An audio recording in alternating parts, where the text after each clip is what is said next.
Magandang gabi po, Luzon, Visayas at Mindanao. 12 na po ang nasawi dahil sa epekto ng Bagyong Luis, Bagyong Maymay at pinalakas na habagat. 8 iba pa ang nawawala, ayon po yan sa Office of Civil Defense o OCD. Posible pa yang madagdagan lalo't ilang araw nang walang tigil ang ulan. Sa Bagyo kung saan nagkaroon ng pagguho, 5 na ang patay at 5 pa ang hinahanap. Nakatutok doon live si Marisol Abduraman. Marisol!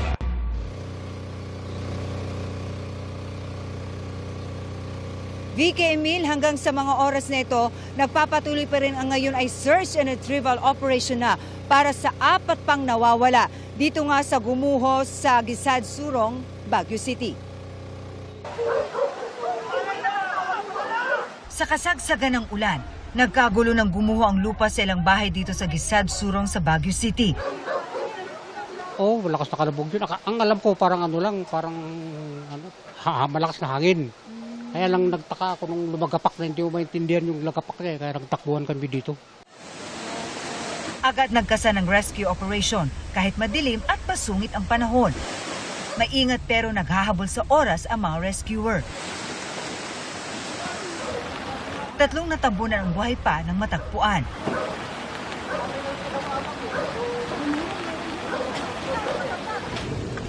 Pero 5 na iba pa ang patay na ng mahukay.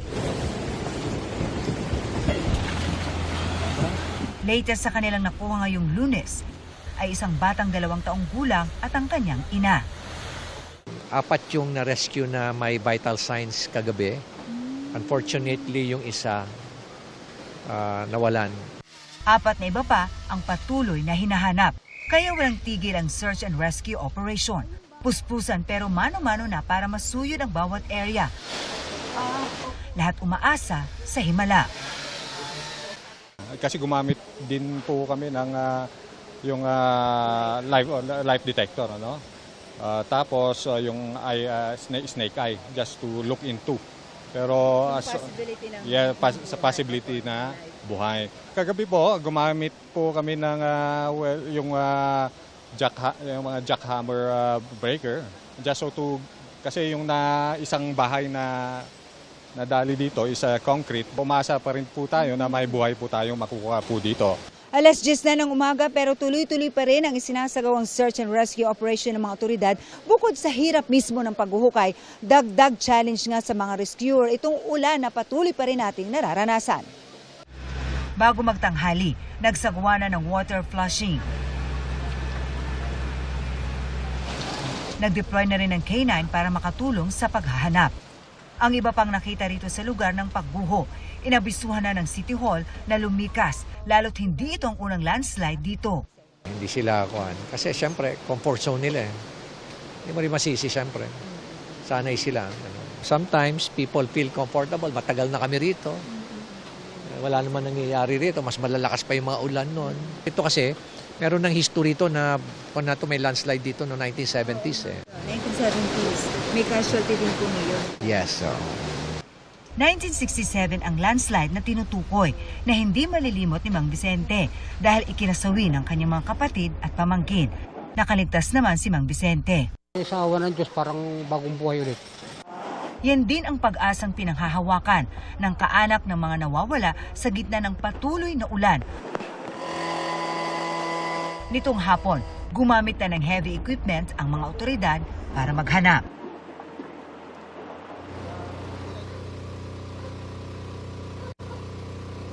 Sabi ni Mayor Benjamin Magalong, hindi sila titigil hanggat hindi nakuha lahat ng pinaghahanap. Kaya wala itong pahinga, tuloy-tuloy ito hanggang mamaya o hanggang kailan makikita ang lahat na 4 pang pinaghahanap. Ipinag-utos na rin ni Magalong ang persang pagpapalikas sa lahat ng mga nakatira sa mga landslide-prone area, lalo na tuloy-tuloy pa rin ang ulan na ating nararanasan. Emil. Maraming salamat at ingat kayo. Marisol Abduraman. Hirap namang mapasok ang ilang lugar sa Pampanga, lalo't 17 bayan na ang binaha roon. May umapaw pang ilog na tumangay sa kabuhayan ng mga katutubo. At mula po sa Milalin, Pampanga, nakatutok live si June Generacion. June! Vicky, umapaw ang tubig sa isang diki dito sa bayan ng Minalin, kaya makikita ninyo ay tulong-tulong yung mga residente at iba pang volunteer sa sandbagging. Hindi nila iniinda yung lamig at pagod para mapigilan ang pagpasok ng tubig sa kanilang mga komunidad. Sa kasagsagan ng buhos ng ulan, umapaw ang Gumain River sa Florida Blanca kahapon. Tinangay ng malakas na agos ng ilog ang mga pinapaupahang bahay kubo sa Palacol Summer Place, isang sikat na tourist spot sa bayan.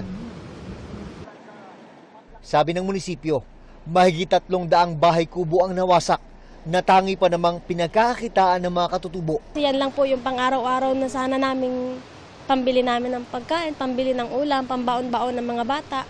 Masakit po, siyempre po. Yun lang pong hanap buhay namin pag weekend.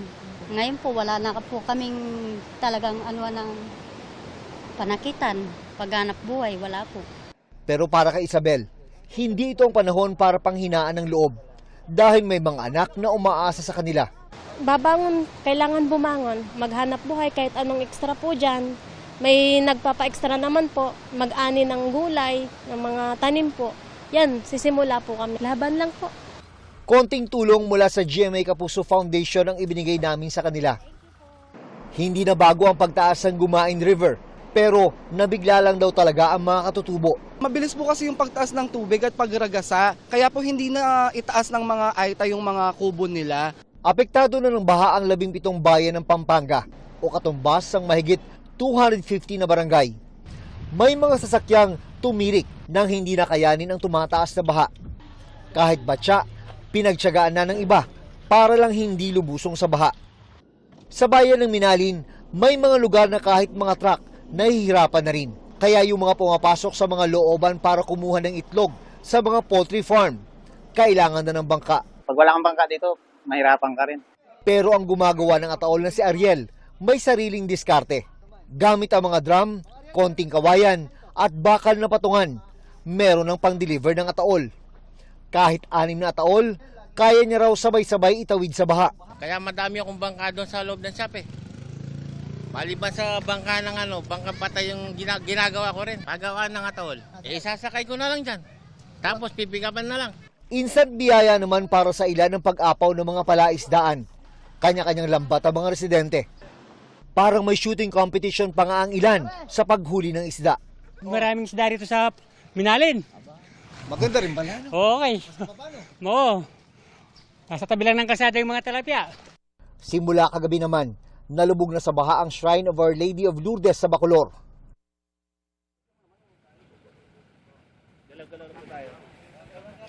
Vicky, sabi naman ni Pampanga Vice Governor Dennis Pineda ay inirekomenda na yung pagdedeklara ng state of calamity sa buong probinsya sa harap naman ng pagbaha rito.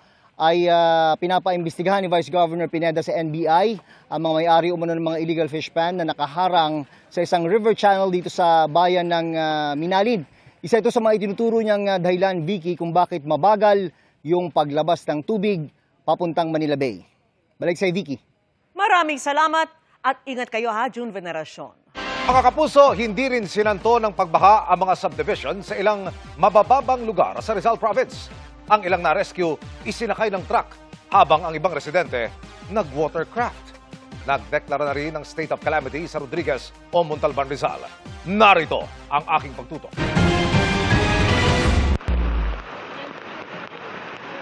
Humahagupit ang hangin at bumubuhos ang malakas na ulan nang isagawa ng Philippine Red Cross ang rescue operation kaninang madaling araw sa Rodriguez, Rizal. Lagpas bewang ang level ng tubig. Pakay ng rescue operation. Ang 6 katao na umuokupa sa bahay na ito na pinasok na rin ng baha. Mahirap man ang sitwasyon. Tagumpay na nailabas ng bahay ang mga residente. Naisakay sa rescue boat at naihatid sa evacuation center. Hanggang kaninang umaga, baha pa rin sa Barangay Burgos sa Rodriguez. Umapaw kasi ang ilog na nagdulot ng abot dibdib na baha. Kahapon po, nag-start na tumaas po yung tubig sa amin. Kagabi po, mga bandang 11 p.m., umikot po ako Bumababa na po yung tubig. Tapos, nung kaninang umaga, mga 6 or 5, umaangat na po ulit kasi lumakas po ulit yung ulan nitong mga madaling araw eh. Tumataas na naman po, kaya ngayon, lumaki na naman po yung ilog. Ayon sa barangay, bumarang troso at basura ang sanhi ng pagtaas ng tubig na kalaunay sinimulang alisin gamit ang backhoe. Sa bayan naman ng San Mateo, naipit sa dulo ng kalsada ang mga residente kahapon nang tumaas ang baha sa mababang bahagi ng kanilang daraanan. Kinaumagahan, tumambad ang lawak ng baha dahilan para hindi madaanan ang maraming kalsada. At bago magtanghali, hanggang tuhod pa ang baha gaya sa barangay Malanday. Bagaman humina ang ulan pagputok ng liwanag, nanatiling lubog pa rin sa tubig ang ilang bahagi ng Rizal. Gaya na lamang sa Felix Avenue sa Cainta kaninang umaga kung kaya't nagdulot ito ng pagbagal sa usad ng trapiko. Pero mas malala, malapit sa Marcos Highway sa Antipolo. Gaya sa Kingsville na hindi na nakakaraan ng mga kotse o motorsiklo sa looban. Ang isa sa mga residente, gumamit ng personal watercraft o kilala sa tawag na jet ski o wave runner para maasikaso ang mga dapat niyang gawin. Pero ang karamihan, walang magawa kundi ang lumusong sa baha para lumabas at makapamili ng mga kinakailangan. Dagdag gastos pa raw kasi kung magbabangka o magpepedicab. Pwede naman, kaya lang mahal lang ang bayad. 100 ang hinisingil nila. Kung makakatawa sa patalim, pero minsan, pagka ganyan wala naman akong sugat, lumulusong ako. Tumal, konti lang pasero. Mas mahirap kumita. Pati mga delivery rider dumaraing. Kinancel yung booking. Booking? Bakit? Diyan lang Ewan ko. Susugod ka ba dapat sa baha? Malalim pala, malalim. Gano'ng kahirap ngayon? Gano'ng kahirap yung pagbiyahe? Mahirap. Unang booking, kinancel pa. Pero ang tinderang si Baby, geared up na sa epekto ng habagat. Sanay na po. Hindi naman ako gano'n nahihirapan kasi may ganito naman May suot naman pong ganito. Ang Village East, Vista Verde at iba pang nasa Felix Avenue sa Cainta, pinadalhan ng munisipyo ng mga rescue truck para makalabas-pasok ang mga stranded sa subdivision. Sumusundo po ang ating mga kasama. May pa-NDRMO ng mga kababayan nating stranded dito sa subdivision. Madulas po yan. So, yung hindi makalabas. Yung payong na lang yung payong. Yung payong. Yung hindi makalabas. Yung mga kababayan natin, sinusundo at sinasakay. Kapito kayo dito. Ganito ko kahirap yung sitwasyon ng ating mga kababayan dito. Mataso yung tubig dito sa area nito. Karamihan sa mga lubog pa rin, mga bahay na nasa tabi ng estero at umapaw na waterways. Ang mga senior citizen na sina Rudy at Marilyn, iniwan ng kotse at umangkas sa rescue truck. Huwag lang sumablay sa doctor's appointment. Itong inoon na binaba. Opo. Hindi na ho kita yung bangketa, lumulubog na sa tubig. Kagabi ho, mas mataas ho ba? Saan ho kayo pupunta ni ma'am ngayon? Papacheck up po kayo. Ang 15 anyos namang si Joshua, lakas loob na lumabas ng bahay para asikasuhin ang pangangailangan nilang pamilya. Wala na po kami ng mga basic goods and then sisilipin ko na rin po yung sasakyan namin na naipark po namin sa Talo. Si mami at daddy, nasaan? Pareho po silang nasa bahay po Hindi ko na po sila pinalusong po kasi baka po mga leptospirosis po sila. Sana raw, gumanda na ang lagay ng panahon sa mga susunod na araw. Yung lugar namin, kami na po yung pinakalubog. Kami pa yung pinakamatagal lumupa yung bahay. At the same time, brown out po. Bandang hapon, bahagyang bumuti na ang panahon sa ilang bahagi ng Rizal Province. Iba-iba ko yung sitwasyon. Meron tuyo, katulad ho nito. Wala akong tubig. Pero yung pinanggalingan namin kanina, gaya ko nung lugar na yun. Meron hong tubig, may kabewang, merong kapinto. Ayun ho yung mga kababayan natin. So, nga ng Pilipino kahit anumang problema, sila ay masiyahin. Emil Sumangil, nakatutok, 24 oras. At tulad sa kasabihan, tone-toneladang basurang itinapon ng mga taga Metro Manila ang bumalik lang mula Manila Bay at kumalat sa Baclaran, Parañaque. Nakatutok si John Consulta. Laking gulat ng mga residente ng Barangay Baclaran dito sa Parañaque sa tumambad sa kanila ngayong umaga.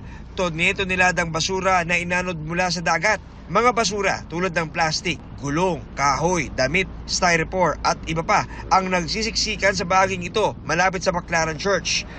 Di raw inasahan ng Parañaque LGU na mangyayari ito. Kami ay nagulantang dahil hindi naman ako ganito talagang nagiging problema rito. Sa ngayon kasi panahon ng tagulan, high tide, kaya ang basura dito sa karagatan natin, paikot to yan, high tide this morning, pumasok lang to ng basura galing sa Manila Bay ho.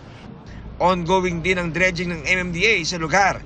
Ngayong hapon, tulong-tulong ang mga tauhan ng Parañaque Centro para manong-manong hakutin ang mga basura na naipon malapit sa LRT station sa Baclaran. Palagay ko, almost 10 trucks. Ang kautusan ay kailangan linisin, tanggalin itong basura ngayon sa ilog. At kami ay nakikiusap sa mga isang sambayan na kababayan natin, sana naman kanya-kanya tayong responsibilidad na huwag na magtapon ng basura sa ilog, sa katubigan, sa mga kanal. Dapat disiplina sana para maiwasan ng pagbaha. Para sa MMDA, mga basurang tinatapon sa daloy ng tubig ang malaking sanhi ng pagbaha. So, yung lumalabas na nakita nyo, na nagiging cause, basura siya? Kasama po talaga. Malaking parte po rin yung pong basura. Sabi nga may kasabihan tayo, basurang itinapon mo, babalik din sa'yo. Ang dali pong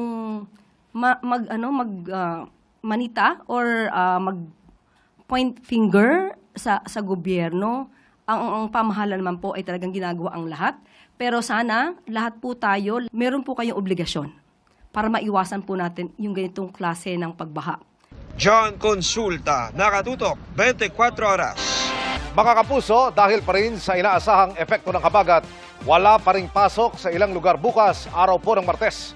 Sa lahat ng antaspuyan sa public at private schools sa Marikina, buong Benguet, Bacoor, Cavite at Malolos, Bulacan. Ganyan din sa buong Abra, Mangaldan, Pangasinan at Kalumpit, Bulacan na nag-anunsyo ring walang pasok ang mga taga-gobyerno maliban po sa essential personnel. Face-to-face classes ang suspindido sa Santo Tomas, Pampanga, Lardel, Bulacan at Montalban o sa Rodriguez, Rizal. Preschool to senior high school naman, walang face-to-face classes sa Aguilar, Pangasinan. Kinansela muna ang impeachment trial ngayong araw dahil sa masamang panahon. Kanselado rin ang sesyon ng Senado, gayon din ang sesyon ng Kamara. Work from home muna ang mga kawani. Magpapatuloy po ang trabaho ng Kongreso, kabilang ang impeachment trial bukas, araw ng Martes.